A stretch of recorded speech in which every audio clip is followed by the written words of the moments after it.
Hey, what is up guys? It's your boy Speed here, and today we're going to be talking about Chen. The specific reason we're going to be talking about Chen is because Chen is one of the strongest heroes in all of Dota right now. Currently on Dota 2 Pro Tracker, he's the highest win rate by quite a margin with a very solid 1,174 games played. Right, he's also one of the most played heroes at this level. And so yeah, without further ado, let's talk about Chen, get into why he's a 57.6% win rate hero, why he's incredibly good in the meta, and just a lot of tips and tricks so that you guys can play Chen at the highest level. Alright, before we get into the main part of the video, I do want to let you guys know that I'm not only posting videos here on YouTube, I also frequently post videos on the website. If you don't know what I'm talking about, almost every single day I'm posting a new video to the Game League website. We're going to teach you guys in depth about how to get to the next level. So if you want to become absolutely broken, click the link down below and sign up. So today we're going to be watching the position 5 player of Team Liquid, Insania, and see what he does well on Chen. So in terms of starting items and starting skill build, basically everyone nowadays skills Penitence. The reason for this is a great trading ability. The reason why? Well, it only costs 70 mana, it's a very short 14-second cooldown, and for 5 seconds you get a 12% movement speed slow, 20 bonus attack speed, which is not that incredible, but it's, it's enough, and then you get 50 bonus attack range. So when you apply it to the enemy, you basically hit them from further away, and this is obviously very good for trading in the laning stage. In terms of your items, usually you see a blood grenade, sometimes you see a blightstone, and then you just want a ton of branches because you're a universal hero. He also picked up a circlet here. I don't necessarily think you should, but there's a lot of ideas in Dota, right? People think it's slot efficient, that's fine. But yeah, I think you buy a bunch of branches with a blood grenade, sometimes a blightstone, 2 sentries, because you always want your small camp open. You want to block the large camp in a lot of lanes just for the sake of pulling. And then of course, from there, you're going to buy a ton of regen. Usually 3 tangos, then you're going to ship out either a salve or a second set of tangos, and you go from there. In the early levels, I'm not going to talk too much about it because there's not too much to say. Basically, all you do is use Penitence on people that are either isolated. So the offlaner here is in between the PA and the Chen, so he's isolated and you can get a really good damage, or you just use it very casually on the position 4 in order to trade with them. And that's the more common scenario, right? Going on the enemy offlaner is very unrealistic in most scenarios with the position 4 in position, and so you should just cast Penitence on them and use the bonus attack speed and attack range to harass them and stop them from pulling. We also see here he's going to block on the minimark the small camp. He's going to try to bully the Willow off the small camp as well. And honestly, I'm surprised he didn't Q the Willow here, right? He definitely could have, right? So just don't be afraid to use your Q essentially as much as possible. As I said, I really don't know why he didn't decide to Penitence there. Also in this match, he got first blood, which is going to help him get the Blightstone, but you can see with the Penitence, he can trade very well. Honestly, don't believe that he should be trading this much across the lane. Like going across and hitting the Night Stalker, yeah, it's kind of decent damage, but once again, guys, if you do this, you're often going to pull aggro of the wave and get hit by the force. So yeah, I would only really recommend doing what he's doing if you're certain you can get crazy damage, or if the position 4 in the enemy team is like some Nyx assassin, some hero that's terrible at trading, and try to go on the enemy offlaner. It's also important to note that PA is one of the best carries in the game when it comes to connecting for kills due to the fact that she has a ranged dagger and gap close, and so going on the offlaner makes a bit more sense in this lane. From there, what's really cool about Chen is instead of having to rely on your small camp to get creeps, you can always go to this back camp.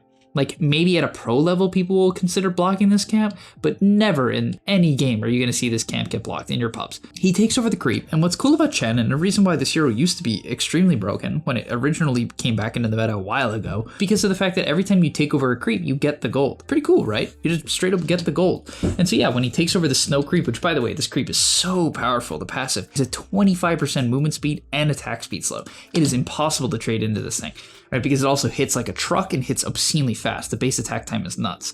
From there, he goes for a half pull. You can see he moves to the right side of the pole here, and this allows him to only pull 2 creeps. The effect this has, it allows the camp to kill off melee creep and the range creep, and PA will not have to instantly tank the double wave. Half pulls, in my opinion, are extremely powerful and honestly kind of broken, and they also allow you to pull back to back in a lot of scenarios if you desire. So naturally at level 2, Chen is incredibly strong. At level 3, he's like kind of broken because then you get 2 creeps.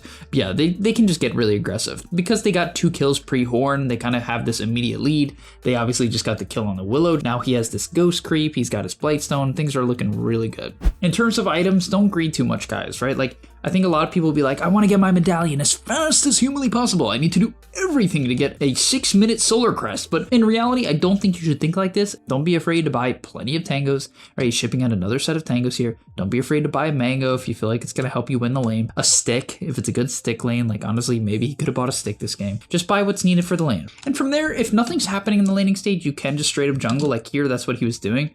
I think he's like the Night Stalker wasn't playing the lane when he ran to farm this, and you can see you farm so fast on this hero. It's like actually insane how fast you farm. I think he decides to give up the ghost creep here, which was a bit surprising. And I don't really recommend jungling like this in most games, guys. For the most part, just play the lane. Like, and you can see with the ghost creep and the Q and the PA dagger slow, like this guy actually just dies from full. Like this is a really tanky Night Stalker with 2 bracers, and he just dies from full. So the next play that I think is really broken is pulling into a portal play. He decides to just straight up portal here, which is fine. You know, it's fast. He just got his medallion. Unfortunately, this play doesn't end up going incredibly well, but Chen's really good at this. And the reason why he's really good at this is you can use your creeps to tank the tower when you're like running through. And yeah, you just do a lot of damage, right? Penitence at level 2 is incredibly good because of the 40 bonus attack speed. It doubles, obviously. The slow is 20%. It's pretty good, close to doubles. And then with the medallion, you're so powerful. But yeah, they wrap on the Luna here. It was kind of a bad time to go. They wasted their Inkswell, and so by the time he got here, unfortunately, Spirit Breaker was already low. He was maledicted. The Willow hit a great TP, but you could see if they didn't, like, honestly, the people he was laning with griefed this super hard because they got gone on right before he was in position. They wasted their spell. They went on the enemy right before he was in position. It was just like horrible execution from his teammates, to be perfectly honest. But even with the bad execution, right, look at this guy's health. People get annihilated by Chen. I mean, this hero's ability to kill the carry with the portal play is like obscenely good. And so yeah, please guys, hit the portal when you have 2 creeps, hit the portal. The only time you shouldn't is if your safe laner truly needs you to be in their lane to exist. Now from there, as the lanes break down, honestly, you can spend a lot of time jungling. Like there's a couple plays I would make. I would continue to look for the portal play. Well, you can kind of do anything. Like these unit heroes, like the Enchantresses and the Chen, they're very, very good at making aggressive moves early on. But I think in this game, I don't know, I guess he just didn't feel like there was much of an angle, right? Because he spends most of his time jungling. Maybe he just wanted to complete the Solar Crest. There's a lot of options, guys, right? Like you can just farm and complete Solar Crest. You can make moves. Like maybe he could have gone on this Night Stalker a bit more. Just get him low so that's harder for him to go on PA. You can make these different moves. I would say the main thing I would think about is like how easy is it for me to pressure the lane? You have to think about that before the game. A little bit of a team fight breaks out. The execution of Chen is honestly easier than people think. Like I think people are afraid of playing Chen because they're like, oh, you know, it's so much micro. They see these like Chen clips of an 8-second stun with 4 centaurs. But for the most part, that's just not even how you have to play Chen nowadays. Yeah, technically in the mid game, you are often gonna have 4 creeps with active abilities, and that can get a bit overwhelming. But like even then in the mid game, like just take an Alpha Wolf, you can take a magic resist creep, like you can take a bunch of creeps with passives if you're learning Chen too. You know what I mean? But yeah, when you go in these supports, basically no support or range hero fights you. Yeah, it just lets you go for solo kills. Like Chen is often a solo kill support. He's very good at solo killing these like ranged 4s and these ranged mids. Like Chen is really good at killing these heroes if they overextend. So yeah, just puts the creeps. You always want to put them on some ranged hero. Don't waste your time putting them on a melee hero unless like you have some sort of stun. I mean, it's not that you do nothing to melee heroes. It's just you prefer to put them on a range. So helps kill off the Willow here, right? Then he's going to put it onto the Quap, drops the Penitence, and yeah, he actually gets some bonus attack range from the Penitence. So only because of the bonus attack range, he's able to continue to hit this Witch Doctor from the high ground here, and they end up wiping the enemy team. So yeah, just puts a lot of pressure on the Willow, drops the Medallion occasionally here and there. Yeah, it's good. The reason why this hero is so honestly awesome is because of the fact that he has solo kill potential. Like, I think people see Chen, like, they have this vision of Chen as, like, he's the heal guy that pushes towers. I can't believe he has no tier 1s 11 minutes in, you know? But no, you really shouldn't honestly look at Chen this way. I don't. I see Chen mostly as a kill hero, right? I really mean that because look at this clip, right? Look at this Dark Willow. The Dark Willow kind of wastes the W and then gets a clap with a Hellbear, so a bit of micro, obviously. And then he's going to select the Acorn and throw the Acorn shot. But what's funny is I think he honestly doesn't have control groups. Like unless I'm crazy, he clicked the Hellbear and he certainly clicked the Acorn thingy. And I'm not gonna lie, guys, when I play Chen, I do the same thing. Like it's kind of bad. Like you should have control groups if you want to be like the best Chen in the world, but you really don't need it to be a good Chen. You don't. As long as you're good at clicking, you can click the spells. And look at this Willow, just get solo killed. Straight up. Okay, I mean, the Grimstroke stole the kill, but the guy was dead. He was super dead. And then, of course, in between fights, when your creeps die, you have to spend a bit of time taking over new creeps. Keep in mind, it's extremely mana intensive. Something interesting is he went Spark of Courage. I guess he really expects to be right-clicking people with Crest and Penitence and Jungle creeps. That's kind of funny. Other items that are good is like Arcane Ring and a Cold Bracelet. Any of the mana items are good too. You do have heavy mana problems on this hero. But yeah, just once again, guys, to repeat the general point of early game Chen, put your units on the squishy range heroes. You'll see in this clip here, he stomps up the Witch Doctor, and with a couple of units, basically solo kills the Witch Doctor. The PA comes in at the last second, but once again, he did most of the work, and that's what Chen's good at. You play this hero that provides a ton of auras, provides a very early Solar Crest. Obviously, Hand of God at this point of the game is extremely powerful. It's like a 360 heal. Obviously still very good, because considering it hits all of your teammates, and you can go to work. I will say I really think you should have a magic wand at this point. As I was saying earlier, you have mana problems. Like, you have severe mana problems. So yeah, I personally would like to see him honestly have boots and wand and maybe raindrops. I think playing the early game items is good on this hero, and I'm surprised to see him like all in on auras, because you do want to be able to fight and skirmish at this point in the game. Honestly, this is when Chen is strongest. Like this level 7, 8, 9 timing, max penitence, max W, the cheap items like the mechs and the solar crests are good, and I think honestly wand, boots, raindrops plays on that timing. So personally, I despise this build. I think it's bad. But obviously Insania is a very talented, good player with extremely good results, so you can go either. I'm sure there's a lot of logic to this. The next benefit to Chen is, of course, Roshan potential, and you should always call it. This Roshan doesn't go very well, unfortunately, but you're obscenely good at Roshing, right? You can tank the Rosh, you increase the attack speed on the Rosh, you reduce Rosh's armor, you can heal your teammates after the Rosh. I mean, you're so good at Roshing. As I said, this one doesn't go very well. They get kind of stuck. All of his creeps are kind of dead before the fights start, and his team gets very much sandwiched. So the next thing he does is he buys his Shard. If you don't know what Chen's Shard does, it allows you to control ancient creeps, and it levels up some abilities of creeps by 1 level. So these abilities that the creeps have can actually scale, and the way in which they scale is the time in the game. So the later the game goes, the stronger the abilities get, and then also the Holy Persuasion Shard increases the abilities. So like something like this gives more bonus HP percentage because he has his Shard. Not by a lot, obviously, but whatever, it does. And then yeah, you take over Ancients, and these Ancients are insanely good, guys, right? If you get the Dragon, you can farm creep waves completely alone. This creep makes everyone so much tankier. 17% HP? Guys, that's a crazy number. The Stomper creep, like the dinosaur, that one's probably the best fighting one, I would say, because it has like this AoE slow and nuke, and it gives attack speed to like whatever right clicker you have. Like Luna Chen is insane with that creep, because you just give this Luna like 70 attack speed and it has 0 downtime. And from there, yeah, you're typically going to use your creeps to take towers, right? At this point of the game, you're very, very tanky. I mean, especially with this Granite creep, he has 1500 HP, and that's without Wand. He also got Pupil's Gift, which is nice, gives a little bit of health. From there, in terms of items, there's a lot of angles. I think Drums is good, even though Penitence kind of solves a similar problem. I think primarily the movement speed from Drums is really good to move your creeps around the fights, because, you know, they're a bit slow and they get kited very easily. So I really like Drums. Vlad's just got buffed a little bit. It's, you know, always been kind of a good Chen item because it works on the creeps, but Vlad's is good. Slight buff and the 1 extra armor.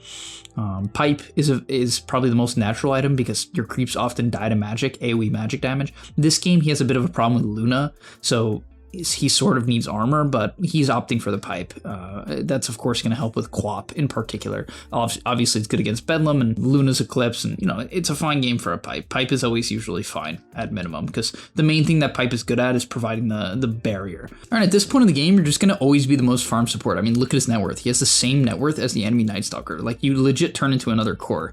I mean, that's the reality of Chen, and the reason why you scale, even though your abilities kind of don't scale, like all of your abilities scale somewhat poorly. And by the way, never skill this E early. It's so bad.